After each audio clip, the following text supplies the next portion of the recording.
इतना जरूर कहना चाहता हूं मेरे भाइयों कि आज मैं हिंदू भाइयों से जुआ खेलने के लिए तैयार हूं। अब आप ये मत कहना मौलाना साहब जुआ तो हराम है, क्यों?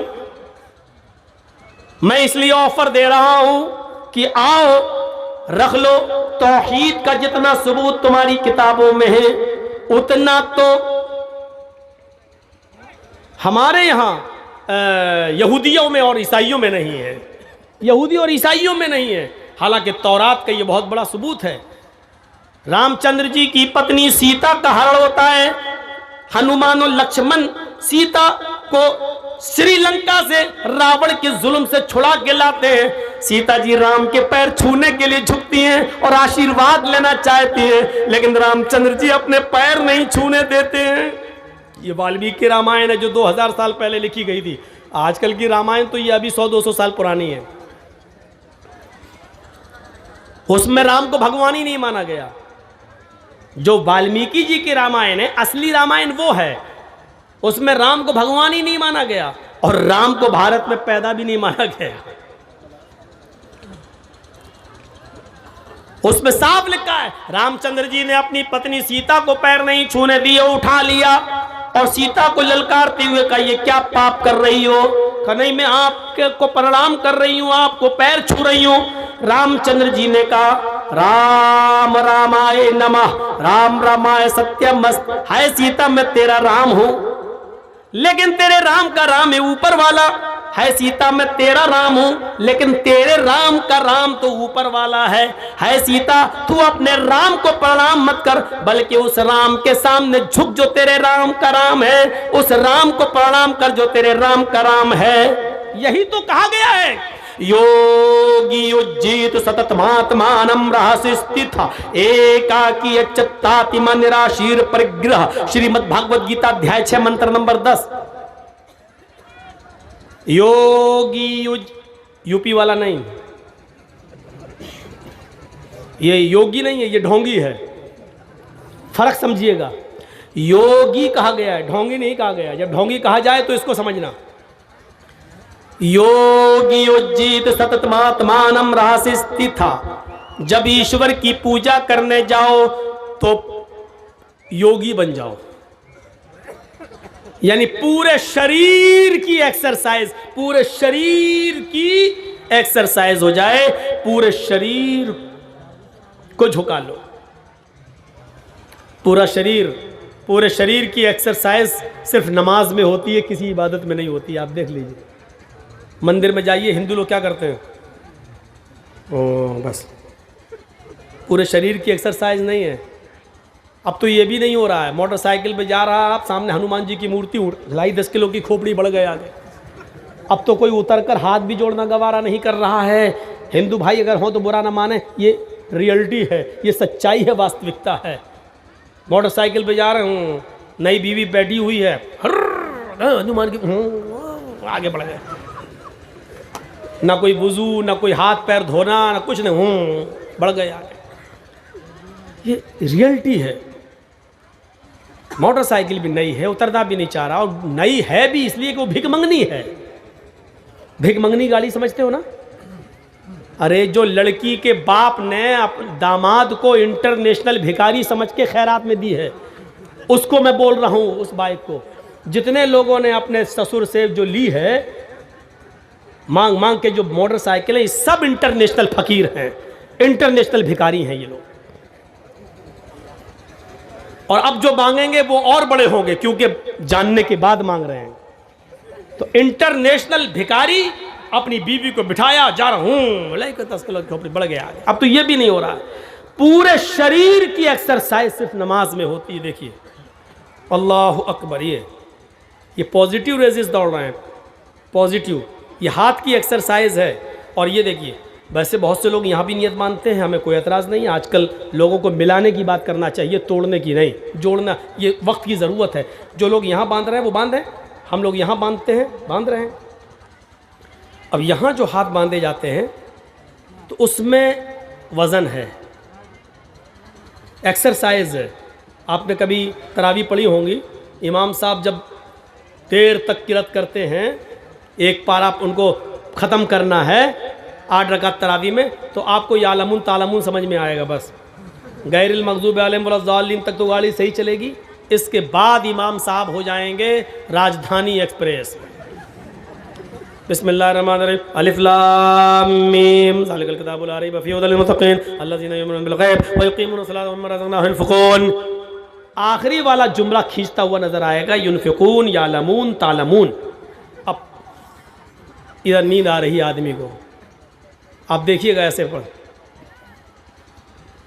एकदम ऐसे कर, ये जो हाथ नीचे गिरा है ये एक्सरसाइज है, इस पर वजन पड़ रहा है। ऐसे ये, और जो लोग ऐसे करके ऐसे बांध लेंगे, वो गर्दन तो ऐसे होगी लेकिन हाथ नहीं छूटेगा। आप करके देख लीजिए, हाथ नहीं छूटेगा। क्यों? यहां प्रेशर नहीं है, यहां एक्सरसाइज नहीं है। और हिंदू धर्म में भी आप देखिएगा, मूर्ति के सामने जब कोई आदमी खड़ा होगा तो हाथ बांधेगा लेकिन सीने पर। हम लोग ऐसे रख लेते हैं, वो ऐसे रखते हैं, लेकिन रखता सीने ही पर है।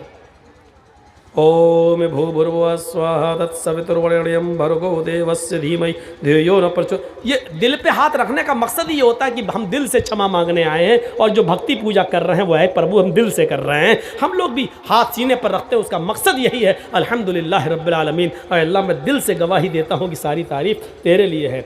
अर्रहमान रहीम, अल्लाह हम दिल से गवाही देते हैं कि तू बड़ा मेहरबान निहायत रहम करने वाला है। मालिक यौमिद्दीन, हम दिल से तुझे कयामत के दिन का पूरा पूरा मालिक मानते हैं। हर चीज दिल से होती है।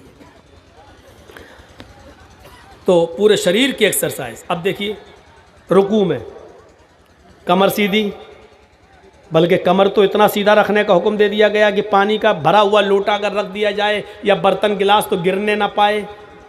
वो अलग बात है कि आजकल तो कौवे की चोंचे मारने वाला होता है नमाज में, सुभान रब्बिल अज़ीम, सुभान रब्बिल अज़ीम, सुभान रब्बिल अज़ीम, अल्लाहु अकबर। वो कौवे की चोंचे आजकल मारी जा रही हैं। एक बार मैं बंगाल में कहीं नमाज पढ़ने के मस्जिद में गया तो मैं वुज़ू बना रहा था। एक बंगाली बेचारा आदमी आया और मेरे सामने बैठ गया पास में, कहता मौलाना साहब जमात खड़ी, कितनी रकात हो गई है? हम बोले 2 रकात हो गई है। 2 रकात हो गई? अल्लाह, उसकी 2 मिल गई, हमारी वुज़ू बनाते हुए एक और छूट गई। अरे हमारी 3 चली गई, उसकी 2 मिल गई। जबकि वुज़ू बनाने बैठा था तो 2 निकल चुकी थी, 2 बाकी थी। इतनी जल्दी वुज़ू बना के गया कि वो दोनों पा गया। आजकल ये मजाक हो रहा है, मजाक ऐसे करके जल्दी से गया, जल्दी से एकदम गया, वुज़ू बना के चला गया। अल्लाह के रसूल ने वुज़ू बनाने के लिए भी हुक्म दिया कि मा मिनकुम मिन अहदिन यतवज़्ज़उ फयुहसिनुल वुज़ू, तुम में से जब भी कोई आदमी वुज़ू बनाए तो अच्छी तरीके से वुज़ू बनाए। अच्छी तरीके से, अच्छी तरीके से वुज़ू ये होता है दाहिने हाथ की उंगली बाएं हाथ में और बाएं हाथ की उंगली दाएं हाथ में, ये खलाल हो, ऐसे हाथ धुल रहे हैं, ये हो, फिर ये, फिर ये, और फिर जब आप कुल्ला करें और नाक में पानी डालें तो एक ही चुल्लू पानी में, एक ही चुल्लू पानी में आधा मुंह में ले जाएं और आधा नाक में, ऐसे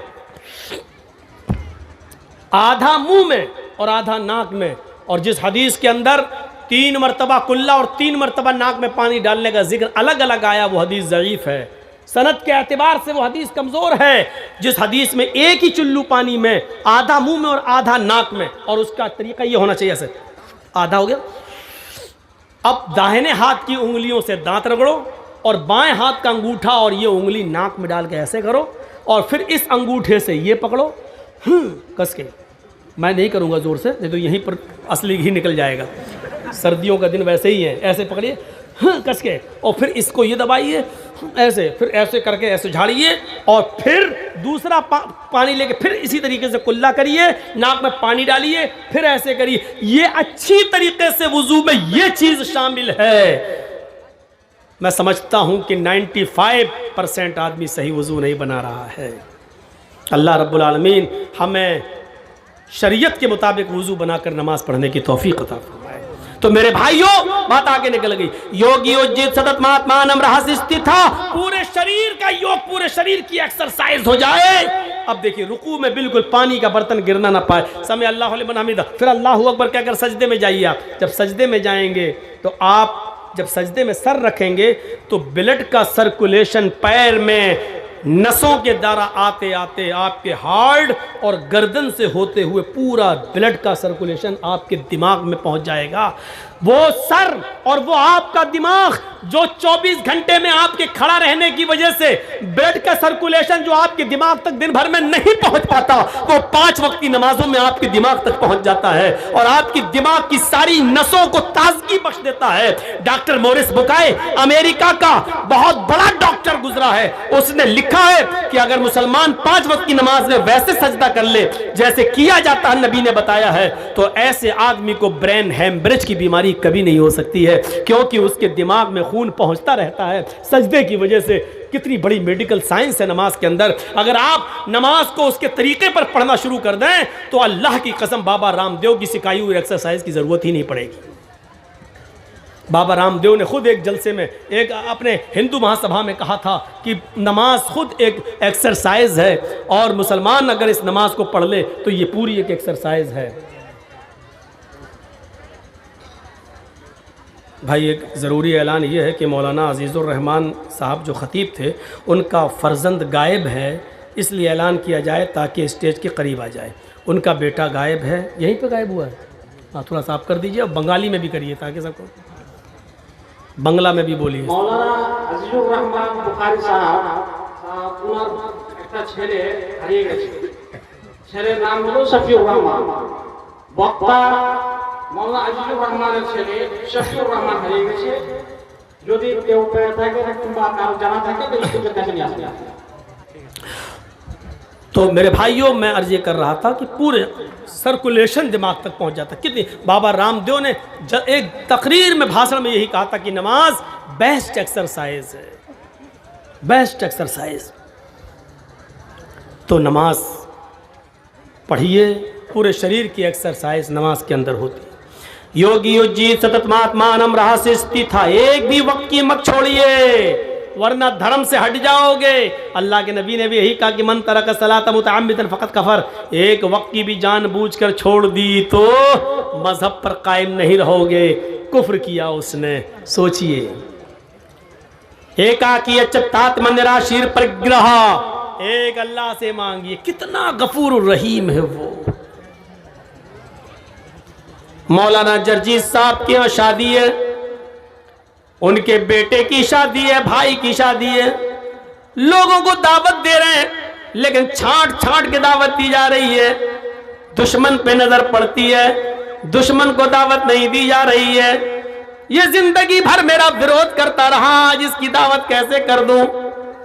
हम किसी को खाना खिलाएंगे तो दोस्त को खाना खिलाएंगे, दुश्मन को अपने घर में हम घुसने भी नहीं देंगे। लेकिन थोड़ी देर के लिए तखय्युल की इशारा पर सवार होकर सोचिए, अल्हम्दुलिल्लाहि रब्बिल आलमीन, हमारा परवरदिगार, हमारा रब वो है जो दोस्त को भी खाना खिलाता है, दुश्मन को भी दे रहा है, मोमिनों को भी खेल दे रहा है, काफिरों को भी दे रहा है। आसमान से बारिश, आसमान से बारिश। आज से तकरीबन 100-150 साल पहले इस भारत के अंदर, इस हिंदुस्तान के अंदर जब बारिश नहीं हुई थी तो साइंटिस्ट ने, साइंसदानों ने बंबई के समंदरों से भाप की शक्ल में उड़ने वाले पानी से बदलियां तैयार की थी और उन बदलियों को बंबई की सरहदों पर पानी की शक्ल में बरसाया था। आप यकीन कीजिए 15 मिनट की बारिश हुई थी। समंदर से उठने वाले लहरों से, पानी की भाप से बदलियां बनाकर जब उसको बरसाया गया तो पता चला कि 15 मिनट की बारिश में भारत का, हमारे इंडिया के 25 साल की इनकम खत्म हो गई। 25 साल पीछे चला गया। 25 साल का असासा, इंडिया की 25 साल की कमाई 10-15 मिनट की बारिश में बर्बाद हो गई। 25 साल की बंबई के अंदर 15 मिनट बारिश होती है तो पूरे हिंदुस्तान की 25 साल की मेहनत, 25 साल की इनकम बर्बाद हो जाती है, इनकम खत्म हो जाती है। हमारे रब की रहमत पर जरा नजर डालो, कैसी बारिश बरसाता है, पूरे मुल्क में बरसाता है, हर खेत में बरसाता है, हिंदू के भी, मुसलमान के भी, सिख के भी, ईसाई के भी, हर जगह सरसब्ज़ो शादाब लहलाती हुई खेतियां पैदा होने लगती हैं। गंदम, गेहूं और चावल, धान, हर चीज पैदा होती है। मेरे भाइयों, उस दिन की तारीख से फिर समंदर के पानी से भाप बनाकर बदलियां बनाना और उससे बारिश का काम इंडिया गवर्नमेंट ने रोक दिया, क्योंकि इंडिया की कमर टूट रही थी। 25 साल की इनकम बर्बाद हो गई थी, पूरा हिंदुस्तान 25 साल पीछे चला गया था। अब आप अंदाजा लगाएं कितना बड़ा वो गफूर रहीम है जो मूसलाधार बारिश बरसाता है। एक दिन के लिए पूरे हिंदुस्तान की लाइट अगर जला दी जाए और गवर्नमेंट उसका टैक्स न ले, तो आप ईमानदारी के साथ बताइए कि एक दिन की लाइट में कितना खर्चा आ जाएगा। एक दिन की लाइट अगर जल जाए तो एक दिन की लाइट पर आप गौर करेंगे तो कितनी कमाई गवर्नमेंट मना कर दे कि हमें बिल नहीं चाहिए तो कितना नुकसान होगा उसका। एक दिन पूरे हिंदुस्तान की लाइट का बिल न लिया जाए, उसका मीटर की रीडिंग न चले तो इंडिया कितने पीछे चला जाएगा। 9 करोड़ 30 लाख मील की ऊंचाई पर चमकने वाला सूरज, 1 करोड़ 40 लाख डिग्री सेंटीग्रेड गर्मी जो मिल रही है हमें और आपको, मेरे भाइयों, आज तक हमारे परवरदिगार ने उस पर हमसे बिल नहीं मांगा। हम एक मर्तबा बिजली चलाकर एसी जब चलाते हैं अपने घर में तो देखते हैं 2500 3000 का बिल आता है एक महीने का, लेकिन अल्लाह रब्बुल आलमीन जो हवा की शक्ल में हमें रोजाना ऑक्सीजन दे रहा है जिससे हम जिंदा है, आज तक उसने अपने बंदों से टैक्स नहीं मांगा। मेरे बंदों, हमें टैक्स दो, हमने पानी दिया। मेरे बंदों, हमने हवा दी, टैक्स दो। मेरे बंदों, हमने सूरज की रोशनी से तुम्हारा गल्ला पकाया, हमें टैक्स दो। कुछ नहीं मांगा। उसने मांगा तो सिर्फ इतना मांगा कि वमा खलक़तुल जिन्ना वल इंसा इल्ला लियअबुदून।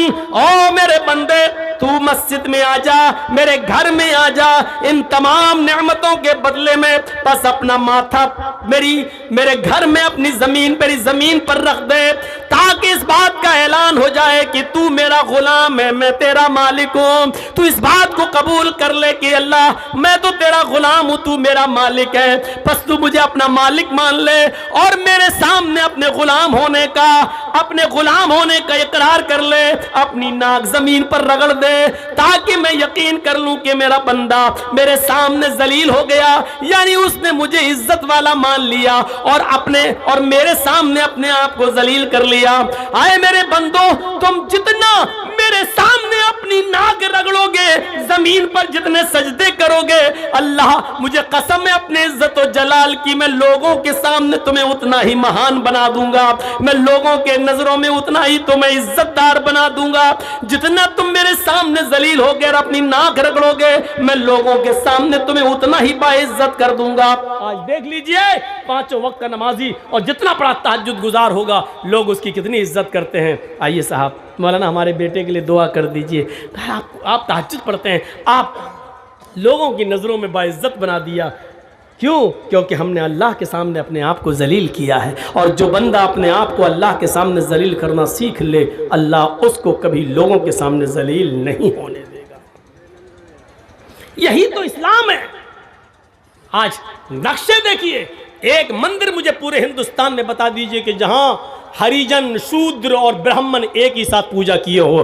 पूरे भारत में एक मंदिर बता दो हमें, एक मंदिर नहीं है। ब्राह्मणों के मंदिर में शूद्र नहीं जा सकता, शूद्र के मंदिर में ब्राह्मण नहीं जा सकता।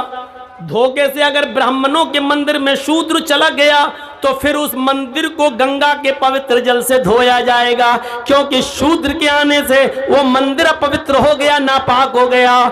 यहां तसव्वुर करो, मौलवी जर्जीस बाद में नमाज पढ़ने के लिए गया, अजान की आवाज आती है, हय्या अलस सलाह।